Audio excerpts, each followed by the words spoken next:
Hello, hello, hello. Welcome back to High on History. I'm Jordan. And I'm Liz. And today we are talking about East Africa, largely. And really what I want to do is start weaving a story of just how sophisticated Stone Age people were. Okay.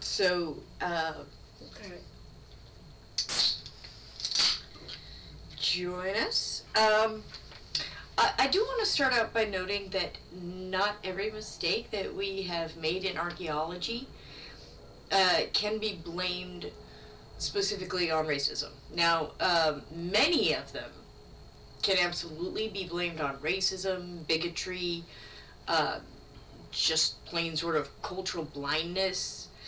But a lot of times when we make mistakes in deep archaeology, it's simply because we don't have enough pieces to the puzzle yet. Mother Nature ate our homework. Well, that's definitely part of it. And one of the things that we have been able to correct the record on is the myth of the East African origin theory, what I like to call the Garden of Eden fallacy. Oh yeah? Well, what do you mean by that? What is that? So, for a long time, because East Africa today is such an arid landscape, and it was more arid even 50,000 years ago than, say, Central Africa, which is very wet, right? Yeah. And in West Africa, which is also Very wet. very wet, and up into North Africa, pretty wet. Yeah. East Africa is at large parts of it are at really high elevations. Okay. There are places in Ethiopia where the people who have been there, the indigenous people of these high altitudes, don't suffer the effects of hypoxia. They're so accustomed to this air, so they've been there forever. It's amazing. Yeah. So the climate there is more arid, and what that did in many cases was preserve the archaeological record. Yeah. Right? And so when we when we came up with the African origin theory, initially it was believed that Homo sapiens arose out of East Africa. And the idea was that it was an isolated group of hominids that evolved this particular way, that they all evolved in some remote location in East Africa and then spread out from there. Yeah. Well, That is not the case. Yeah, just through what I've discovered with my last episode, that's not the case. Right. So, we mention this because that means that East Africa is pretty rich in parts of the archaeological record, and we can see its influence on the African continent, and also Central Africa's influence on it, which I'll cover briefly. I forgot to get it typed in here, but there's a very cool technology that actually moved out of Central Africa and could be found all over the continent. So, and we're going to show how amazing that. So now that we know that, yes, mitochondrial Eve did come out of East Africa. Yeah, she did. Y chromosome Adam came out of West Africa. Haplogroup AAO. Sorry, AOO. AOO. Yeah. So they lived thousands of miles apart. And probably a couple hundred thousand years apart. Well, I saw at least one estimation where the latest possible estimate for Y chromosome Eve was also the early possible estimate for... You're right, mitochondrial Eve was the first possible evidence for Y chromosome Adam. So they might have been maybe within a couple of 100 years or maybe 1,000 years or so of each other, possibly. But, dating, even at this point, even through genetics, is a little sketch still. They definitely never knew each other. They never had children together. Yeah, the first haplogroup, Adam, A00, never knew mitochondrial Eve. They were pretty much... What I found, because my next episode, 2 episodes from now, is going to be actually focusing on the haplogroup A00, Adam, which is the Y chromosome that we're talking about. Right. So I'm also going to be talking about mitochondrial Eve, because you can't tell one story without the other, really. But in my research, I find Adam showing up anywhere from 320 to 300,000 years ago, and Eve can be as early as 300,000 years ago. Yeah. So she shows up pretty much right at the latest Adam shows up. Oh, okay. I had that backwards. I'm sorry. But I could actually have that backwards, since that's still an episode away, and I don't have those notes right in front of me directly. That's just what I honestly don't remember. But I do know that there is a place where it looks like there's no overlap. There's no overlap. So I did bring that up for a specific reason. So more and more, the more we look at both the archaeological fossil record, the tool record,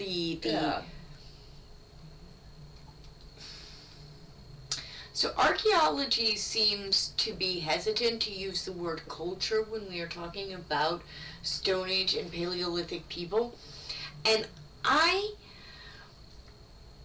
find that to be probably just misunderstanding. I see clear evidence of culture. We covered some stuff last. In my episode, we were covering the burial sites of Tolfa Rock Cave. Exactly. Showing evidence. So we're seeing ritual. That means people have a shared belief system. That is literally culture. They have shared art. They have shared belief system.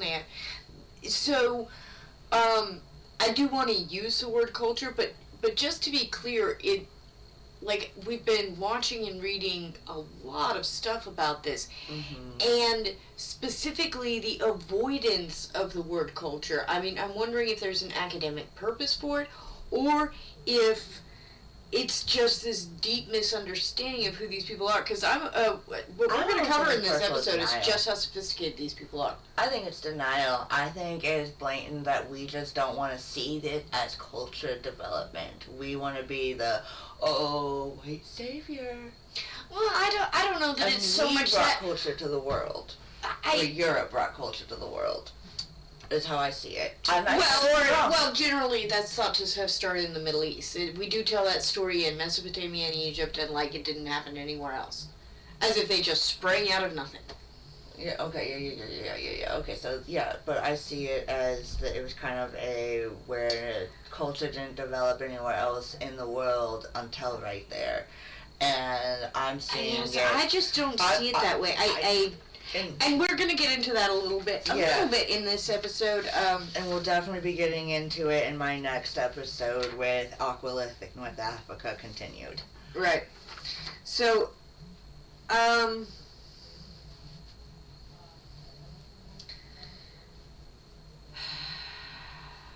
see here.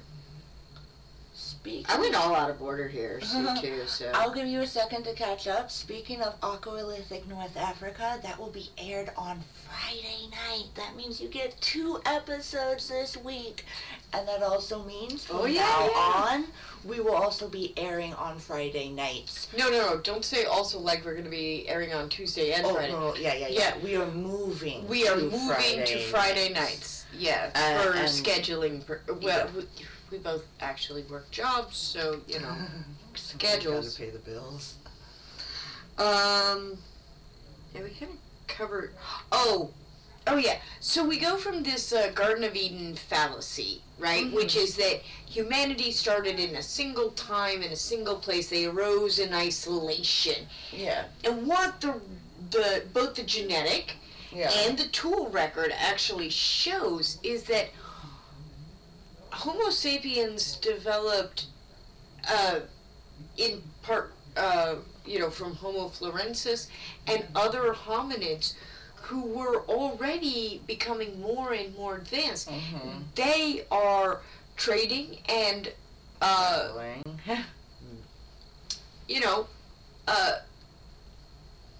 mingling. Yeah, they are.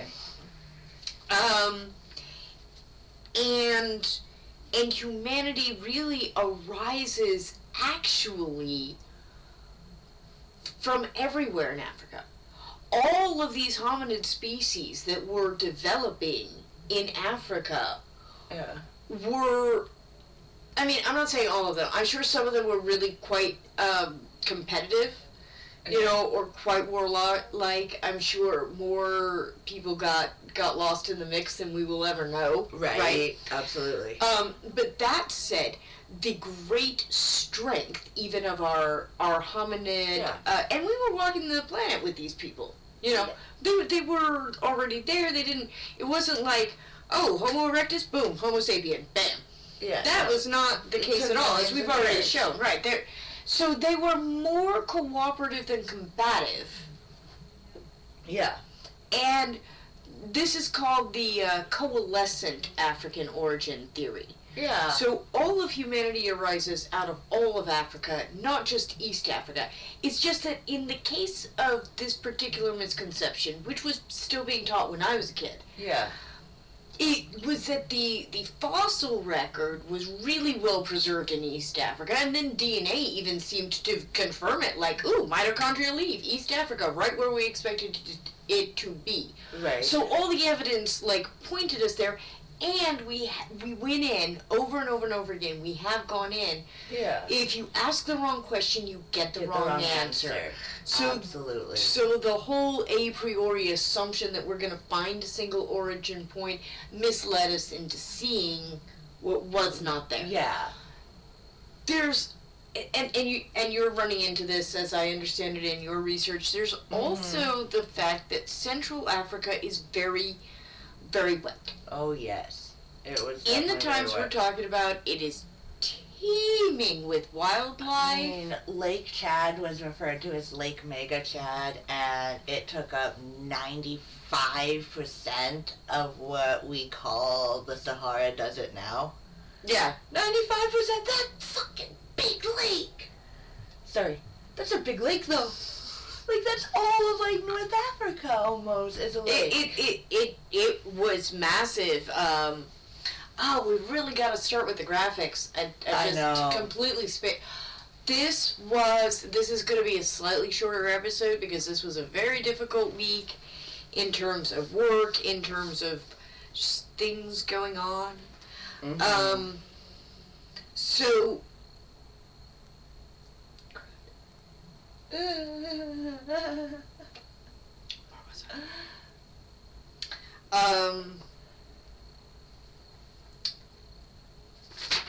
Okay, so let's move on to these tools, because this is the part I really wanted to get to. Oh, right. Okay, so all these hominid species, they were intermingling, and they were, many of them, I think the record is starting to show, more advanced than we initially gave them credit for. Oh, absolutely. Absolutely. Now, Homo sapiens, they arise 300,000 years ago, and they're running around with archaic humans for a really long time, but they themselves are advancing. Homo florensis and so... Oh, yeah. I didn't look up when Homo florensis died out. I really should have.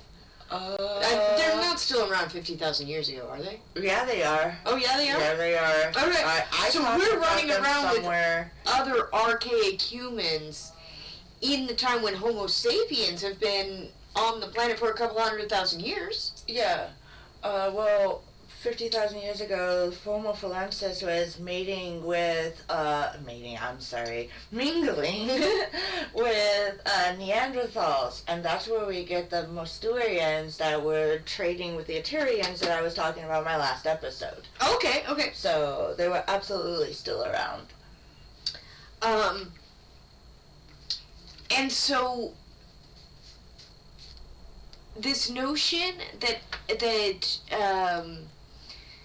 Paleolithic mankind was combative and lived in a savage world and was beating each other over the heads with clubs and sticks. Absolutely not a shred of evidence really supports that. No, they were extremely sophisticated. The weapons we're finding, for the largest part, have specific purposes. Oh, they do. They do. And this is where it like, kind of, you really start to glimpse the level of sophistication. So, during the course of my research this week, I guess it was mostly last week. This week was super wonky. Things got very, very busy at work very quickly.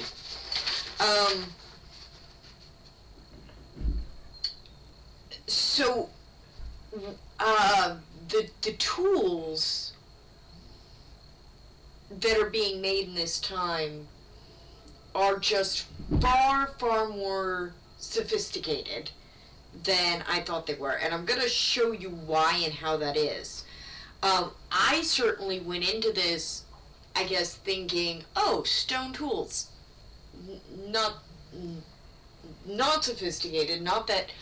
I think, we even use the stone tools are not sophisticated. Those things are, but there was a lot of precision behind making the tools. They were precise. They were very sharp. They had specific.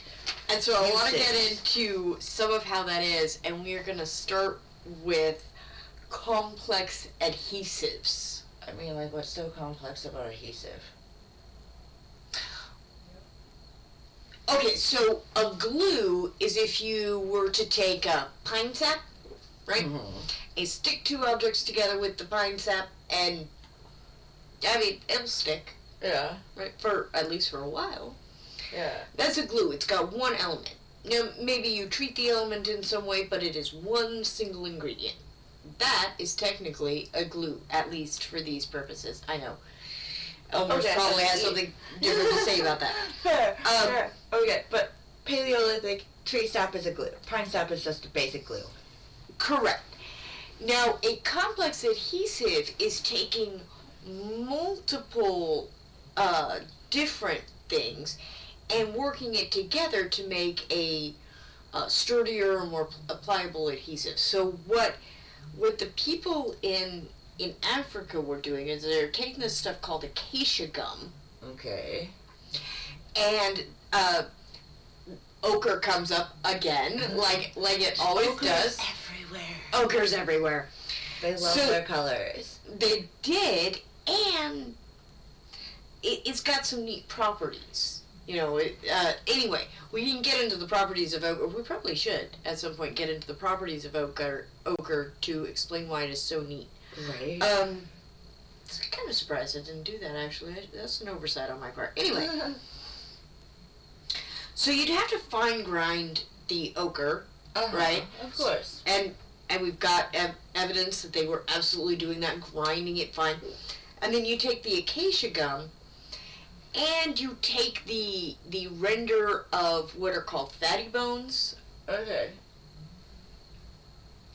I didn't do the lookup on that either. A fatty bone. Okay. Yeah, but basically, so you're rendering. I'm assuming the big chunky bones, right? Right. Like a ham hock.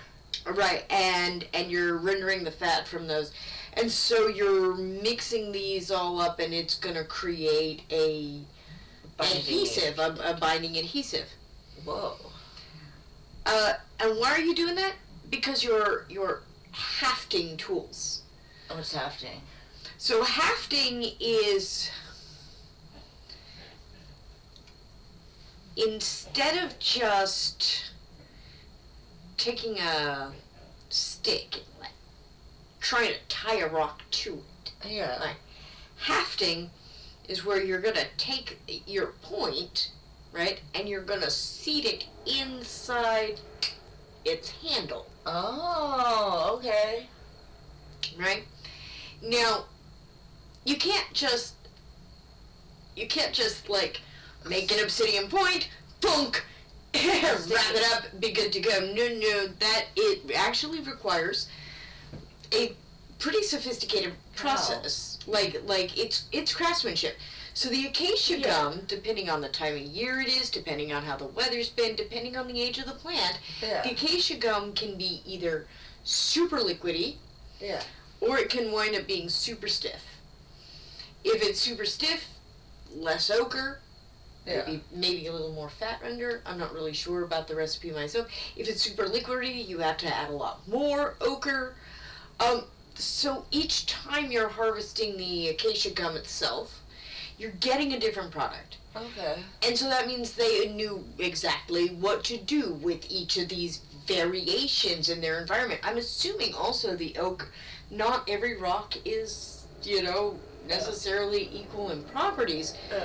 So they know exactly how finely to grind it. They know exactly what consistency they need the acacia gum to be. They know exactly which bones are the best to render this fat from, and exactly how much to mix into the mixture. And it gets even better. Oh, cool. So, again, it's not just, we slather this on, we stick it in there, we wrap it up, we're good to go. Yeah, right. It requires curing. What? It does. And so, here's the thing. We don't have a lot of the handles. Of course not. The wood got eaten by Mother Nature. Yeah, Mother Nature ate our homework is going to be like our refrain. Our information in Central Africa is actually a little light in this era. Like what Jordan and I at least were able to get a hold of. Because the hippopotamus, the alligator, the rivers, the jungle, is the fact that it turned from a jungle to a desert, all of that ate our homework. Ate the archaeological record. It's just gone in many cases. Now, do you happen to know what part of, you're talking about East Africa, right? Yeah. Okay. What part of East Africa they found evidence of this adhesive? No, I don't remember at all. And I didn't write it down. I got so into the process. I did. I should have written it down. Because I know my people, the Atarians, were all over East Africa at that time too. And I'm just kind of curious if it was different conglomerations. Because people up in Morocco, which is where I'm at, did not have this technology. So, if I don't want to be wrong, I think the process that I'm describing here came out of South Africa more than East Africa, but I honestly do not remember. And remember, South Africa is also where we have Lump's Cave. Some of this should have come out of Ethiopia, some of this from evidence in Kenya. Okay. And it is one of those things that moves through the entire continent right around this time. And that is, again, because these people are trading with each other. They're talking to each other. The notion that there's these isolated, warring bands of people, I don't see the evidence for that. Their spears are for hunting, not for war. I definitely for the see largest the same part. thing. I see trade and agreement and, I'm not saying misunderstandings didn't happen. I'm not saying there weren't battles There's there. absolutely misunderstandings. I'm sure there was. But for the largest part, these people are sharing and they're working together. And one of the ways we know that is, for example, there's obsidian that you can only find in Kenya. Okay. But they found two things from it. 230 kilometers away from and they actually have the original rock. They're like, yep, this is the rock that this obsidian came from. But that obsidian is 230 kilometers away. No way. It is. In fact, it's actually in your part of the world. And they found two types. this is another thing, like, I will finish hafting in just a second. Yeah. But just let me make this point, because this is very cool. They also find this with church points throughout the continent. They were not just trading, like, specific the finished tool. And they weren't just trading raw product, which you would kind of more expect. Oh, here, chunk of obsidian. No.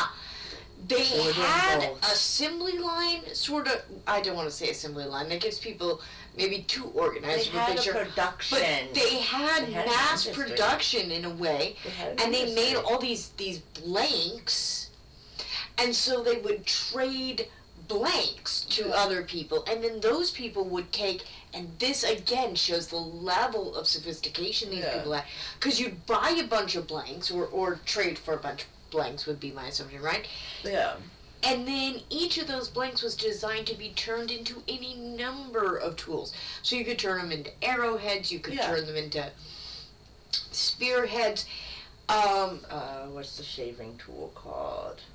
Oh, scrapers? Yeah, I think they're just called I think that's all they're called. Scrapers. So back to the hafting. So you'd take your blank, right, and then you chip it into the shape you needed it to be, and you'd leave this sort of what we would call today a tang, right? Leave this sort of tang, right? Now, like I said, we don't have the actual handles. Yeah. But given this level of sophistication, one of the things we can assume is that they know that the wood probably needs to be moist when they make this handle. They know how to split it just exactly right. They're doing as much to cure the wood from these handles. This is a different level of intelligence you're talking about. We see significant cognitive advancement in this time, and that's just the tool making. Like, there's a bunch of artistic and symbolic stuff, too, that is happening. Like, we start really seeing artistic evidence in this time. Again, how we're not seeming to call this culture for some reason, I just have a real hard time. Because there's more symbolism. They literally get fancier. The tools get finer. They get smaller. They get more specialized. Wow. So they know how to make different handles for different tools. They know exactly how to shaft the point into the wood. And this is where all those years of learning to work with fire, well, hundreds of thousands of years by now, of learning to work with fire really start paying off too, because one of the things we know by this point is how to use the fire and the temperature, how to like measure the temperature and keep the temperature of a fire steady enough that we knew exactly how close to get these things to cure them. You get this too close to the fire, and you burn it. Well, it'll bubble, it'll melt. It won't do what it's supposed to do. It will not do what it's supposed to do. I mean, this is gum, this is resin and bone fat. You get this too hot, it's gonna melt all over again and fall apart, right? Yeah. If you don't get it hot enough, it's not gonna firm up the way you want. And so you've got to actually really know exactly where and how to manage this heat. Rotate it so it dries evenly. What I do not actually know that part of the process. I would assume that has something to do with it. It would all be perfect. And then you also have to have pretty good control of your fire. You are also keeping it at a fairly consistent heat, right? Certain type of flame. You know, when you're moving that a little bit, using a specific type of kindling, even. You might be using specific types of wood. I know that grapevine burns very, very hot, and it burns forever. You just wouldn't even believe how long and hot a grapevine will burn. That's a good point. So, they probably, these people know that's another thing this record shows. These people also understand the properties of the things in their environment precisely. Yeah. There is some circumstantial evidence that as much as 70,000 years ago in South Africa, a place called Sibidu Cave. Okay. They may have been using snares, like trap snares? Yeah, basically.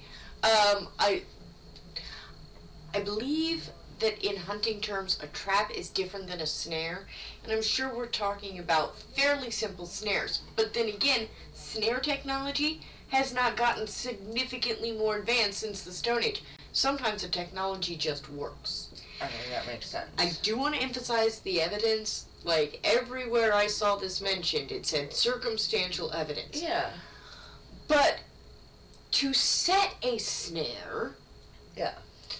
you have to have patience, creative process, and you have to understand how your prey moves, how your quarry moves. Snares are for small ground animals. Ferrets, ground squirrels, grouse, that sort of thing. Anything that's going to get its neck caught in something. Yeah. Right? And so you're studying the specific movements and the way that a creature's going to react. Like, these people had different education than we did. Yeah. They were in no way less advanced, like cognitively advanced, really, than we are. Clearly, and it's very, very evident. And again, we're even seeing time for artistic expression in this time. Yeah. I know you're going to get into that a lot. I'm actually not going to get into that too much tonight. But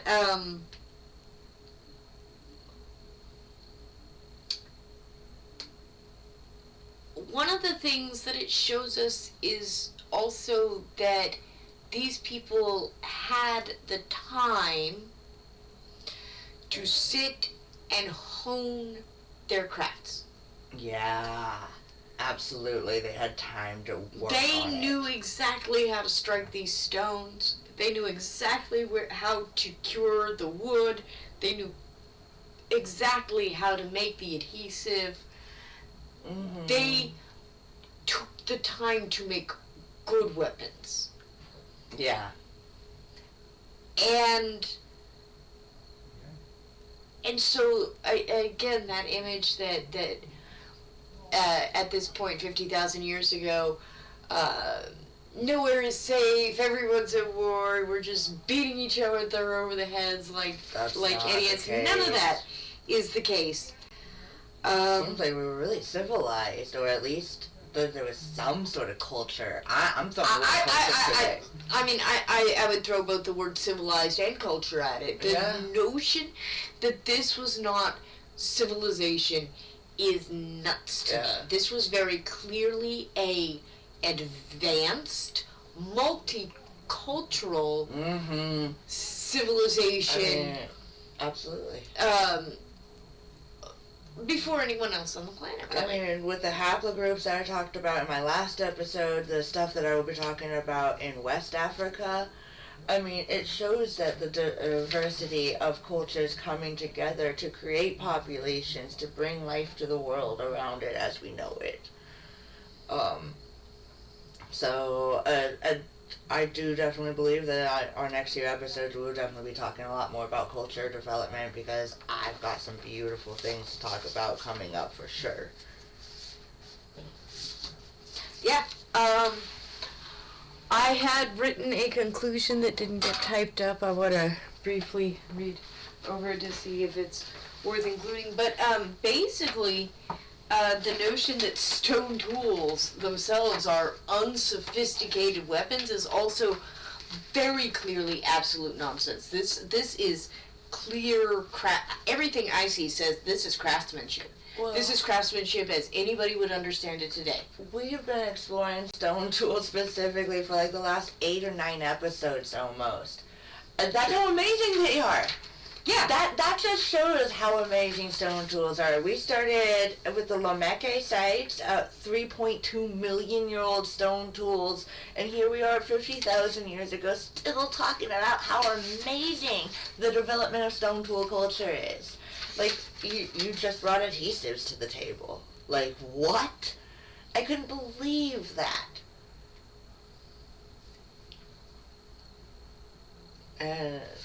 And dude, when I talk on Friday, I'm gonna be bringing in all sorts of information about beads. I'm gonna be talking about the different type of tools. I'm gonna be. I am so interested in the beads, the shells and the beads. This was just some of that was just mind blowing to me. And this, like, what it takes to make a stone axe, to make a stone arrow, to make spears. Oh, I forgot. So one of the technologies that also spread out over the continent, I should have mentioned this. So in the world of fishing, out of Central Africa come these barbed points. Oh, I got these actual. I forgot all about those. Yeah, those also start showing up right around the same time, all over the continent. You know, they're in Egypt. So cool. So they're using these waterways as part of their way to travel, Yeah. and they are clearly trading. I'm just gonna read this conclusion. Go for it. All right. When we began this journey, Jordan and I divvied up the continent and had a rough idea for breaking up the eras from the end of the Pleistocene, the Paleolithic era, through the Mesolithic era, and into the Neolithic era.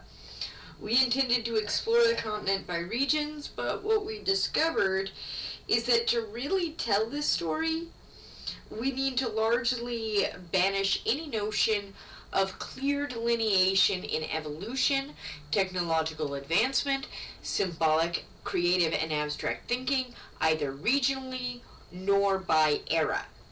Instead, the picture that emerges is a mosaic of human African advancements and genetic evolutions that have their roots across the entire continent, spanning thousands of years, through excellent adaptability to massive climatic shifts. At times, these groups traded and mixed with each other, trading everything from raw materials to the partially constructed blanks. And of course, they're intermingling. Cultures advanced in pockets, and then advanced further when they would come together. Yeah. Whenever the weather permitted, right? Right. I don't mean the weather. I do actually mean climate. There are periods where the climate shifts, kind of shoves everybody into their own corners. We were right? talking about it in my last episode. Exactly so. And then they come together. And it's in this. So each culture, when they get pushed out, they advance. They develop their own. They develop, unique and then they ways. get to come together, and they share those advancements together. And this happened over and over again. Exactly.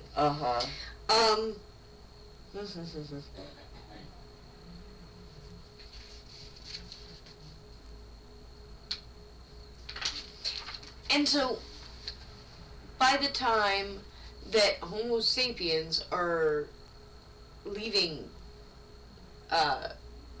Africa, which, you know, we will actually be leaving Africa and covering Paleolithic everywhere else, as you know, at some point. But what is here is often erased. It's not talked about enough. It's not given enough time. It's not given enough attention. And we don't want to short that story. Right. So, you know, this is where all of that begins, all that culture. Absolutely. And it's a beautiful story. It is an amazing story, absolutely worth telling. Yeah. It also completely undoes everything. It rewrites everything we know. Well, I was gonna pick on the Anunnaki myths, but, Anunnaki. you know, and it's a great fairy tale, but it is a fairy tale, and one of the things that I definitely am frustrated by is that it depends on the erasure of what we cover, just how sophisticated it really does. we really, really were. You know, and we're finding evidence now, and we always thought of Neanderthals, and we're going to get to this at some point, but we always thought of Neanderthals as brutish or whatever. They're not. And it turns out they're not really. No, I talk actually about the Neanderthals in my next episode. And I meant to cover Homo florensis a little bit, and why there's to get to the hobbits. Well, I thought I was getting to the hobbits. Are they your area? I thought we were going up to Levant, Cambodia, following the migration path. We both get Homo florensis. Homo florensis is just the Homo Homo again. Homo florensis is their obviously like scientific name, but their generic name is Hobbit because of their short stature. I know, but where are they from? Southeast Asia. Oh, so we're going up to the Southeast Asia, I thought, next. Or are we going to Europe? If we go to Europe, we talk about Neanderthals next. I thought we were headed to India. India would be Homo florensis, which is Hobbit. Yeah, okay. Ish. We don't know what else is out there yet. I just know that's Southeast Asia is where Homo florensis, Hobbit is. And we're going out in Cambodia, India, which is where they're from, as far as I know. Cool. So, but we do not want to short the majesty, and I think the if you were looking for the actual Garden of Eden, Yeah. it's a whole effing continent. Yeah. During a whole evolution time period. During the Ice Age. Yeah. This is during the entire Ice Age. 50,000 years ago, most of Europe, most of Asia, most of North America was under miles of ice. Yeah. Not that there wasn't life happening there. Don't there get was us wrong. absolutely There was life. And we will get there. But in Africa specifically, cultures were thriving. They were doing really, really well. Yeah. You know, it was not a massive... Its entire area was a Garden of Eden. It was. And that includes the Levant region, too. It does. It includes all of the Levant. It also doesn't take long to include the Iberian Peninsula, either. Yeah, I mean, they're just, like you look on the map and you're like, yeah, that's like a pond jump. I don't get into it in my next episode of North Africa continued, but in West Africa during the Paleolithic period, I actually will get into the crossing over of Neanderthals and the Iberian Peninsula. Hey, was that very cool boat that we wanted to cover in your region? That is, and that is coming up. Ah, yay! Okay. Yes. So, that's going to be it for us tonight for High on History. Thank you so much for being here. As always, I know you probably get tired of hearing it in each and every YouTube video you have to watch, If you like what we're doing here, please hit that like button. And if you really want to let us know that we're doing our job right, share us with your friends so they can dive into this rewrite of history. And please, by subscribing... No, it's not really a rewrite. It's just correcting the rewrite. No. When you say rewriting history, you're generally assuming that you're taking actual history and... Okay, fair. I see what you're saying. Okay. Yeah. Anyway, by sharing us, you help us reach our New Year's resolution of 100 subscribers, and we are at 27 the last I checked. So we are a quarter of the way there with 1 month into the year. 1 month into the year, we got 27 subscribers. So we can totally hit 100 by December 2025. Let's do it, guys. So we got this, and because of viewers like you, thank you. Live long and prosper. Bye.